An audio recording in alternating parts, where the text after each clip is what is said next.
Totnes Healthy Futures, what is this all about? Well, it's therapy through gardening. A project run by Totnes Development Trust aimed at improving the health of the community of Totnes through gardening. So I'll do the back bit, you do the front bit, okay?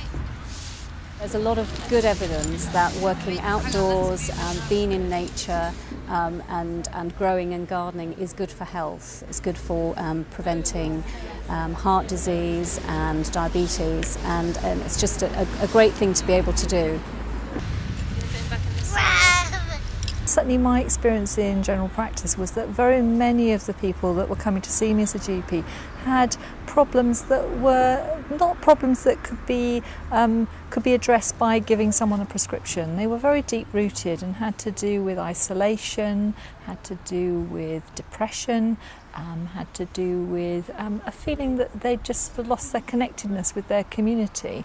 And so I feel that this project is remarkable because I think it does address so many of those issues. Gardening and being outside and having exercise is obviously useful for anything that we come across in general practice. But I think what it's going to be particularly helpful for is maybe people that come along with psychological issues, you know, stress, maybe mild depression and anxiety. And I think where we're going to particularly target it is in our chronic disease clinics.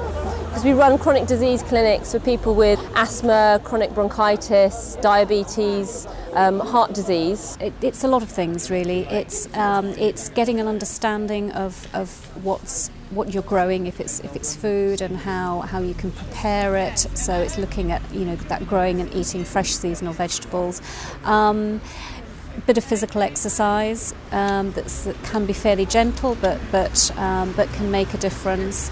And I think socially as well. Socially, getting involved with people, working alongside them, being able to chat, talk about problems, get to know other people, and that kind of social and emotional benefit as well. So I think it's a combination of factors. I know myself, and from talking to patients, that there's nothing more therapeutic than gardening.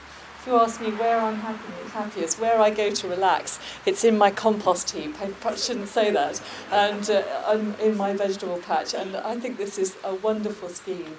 And looking to the future, looking at the changes that are going to come about in the way that health services are funding, you may know I have my reservations about the health service reforms. But one thing I'm absolutely convinced of is that we do need to recognise that if GP commissioning and a ring-fence budget for public health are going to make any difference, it's going to be in the ability to fund projects such as this, because there's no health without public mental health, in my view. It's really important to all of us, and I really congratulate Ed and absolutely everyone who's been involved with this fantastic project, and look forward to coming to look at your compost heap in the future.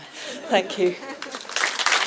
Actually supporting It started with a group of people who were interested in health and well-being, and that was meeting together through Transition Town, Totnes. 2.1. Oh, we go back. 5.3.21. In the case of... This is going to be really fascinating for any film viewers watching this one. I thought that it was a great opportunity, so I suggested that, you know, it might be something that we could do, is to start a community garden, but be different in that we wanted to have a link with Leatside Surgery. So I got in touch with Andrew at Leatside, and he talked to some of the GPs, and they were quite enthusiastic about the idea. So Andrew started to come along to our meetings, and then we formed the Totnes Healthy Futures project group, which is really about taking this forward in partnership with surgery. For us as surgery, this is a very easy thing for us to want to get involved with.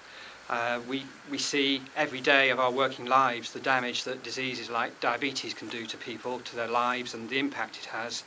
And anything we can do to improve people's lifestyles, to help them take up more exercise, to improve the diet, we know will help with that. We know it will help prevent disease. So it's very easy for us to get behind a project like this and be involved. We do see this as a future. We see very much that the community has a role itself in improving the lifestyle of people, not just us as doctors doing the things we traditionally do with medicine. And we do hope this is the start of things to come. And I think it's a remarkable achievement that it's a combination of people, of partnerships, of the town, of the volunteers, of the Development Trust, under the support of South Hams as well, that we've come to this area, this little area we thought was a little area, but as the work proceeded, it just got bigger and bigger. And the ideas got bigger and bigger as well. And I think it's a tremendous achievement that we've actually produced together in a partnership, a splendid example of what cooperative working is. And looking at Sarah here, I'll say part of the big society. If this isn't the big society, what is? It's about a community, it's about volunteering, it's about giving people a sense of place and belonging, and that for me is the big society. The Totnes Healthy Futures project is being led by the Development Trust, in that the Development Trust is the governing body. In the case of the Development Trust, they were bringing project management skills to the table, which is very good news for us because it's something that not all community groups have. Working with 2 or 3 specific contacts has also been extremely helpful to us, in that the communication we have had has been very direct, very clear. Managing a piece of public open space can be quite complex, and one of the advantages working with a group such as the Development Trust is that they do understand the various legal complexities. They understand about the need for health and safety, the need for doing risk assessments. They know how to work safely with contractors, and they've been able to source and get contractors working on the various projects around the site. And these are all the kinds of things which we would normally do ourselves as council officers, but obviously don't have the time. Now, not every group we work with is able to bring that, and so that's, I think, one of the successes of our partnership. It's vital that local people are able to come along and get involved and step in where the council can't. So that's one of the main reasons why we're very keen to support this kind of work. I think it would definitely be valuable, but I'm very excited that it's here and that it's available to patients and people generally. But I think we're in early stages here really as to, assessing the benefits of it. I think to start with, probably it's a question of assessing whether people actually take it up. My feeling is that we're going to see people will report it will benefit them. But I think the very interesting thing about this project is that the University of Plymouth are going to be involved and actually looking, well, how can we quantify that? Because if we can produce evidence of benefit, we're much more likely to see the funds follow that evidence. Looking at if this inspires people to do more gardening and to go on and do more and grow their own vegetables, but also we'll be looking at general measures of health and well-being, looking at physical well-being, social well-being and mental, emotional well-being. For me, actually having a vegetable patch that you've nurtured and then you can actually eat what you've produced at the end of it, there's something very special about that for me. We wouldn't have been able to have done something like this without funding. With a lot of talk about big society now, it comes with a price tag. You can't put in new raised beds. You can't buy the soil and the water butts. You have to have funding to support that. And what's critical is having that ongoing funding as well. It's not just getting something started. It's actually being able to see the project through. So a small amount of funding can go an awful long way. So what's the next step once we have made a success of the LAM project?